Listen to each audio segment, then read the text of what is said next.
I'm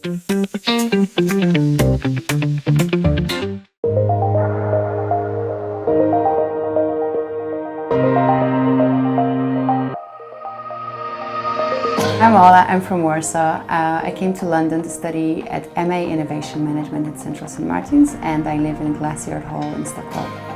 One of the advantages of living in Stockwell is that it's really well connected to all the colleges, so I get to Central St. Martin's with Victoria Line in less than 20 minutes every day.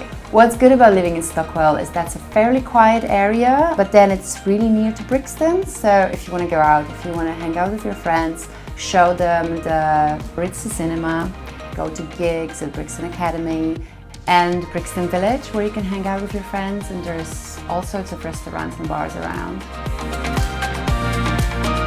I have my own room, a bathroom with a shower, and then I'm sharing the kitchen with other students.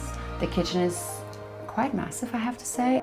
Really well equipped and really bright. What I particularly like about living in Glassyard Hall is that I get to mingle with other students from other universities, and I'm really up to date with what's going on in other colleges. It's a great place to live if you want to balance out your private life and studying with meeting other people, mingling, meeting very vibrant community of students from all around the world.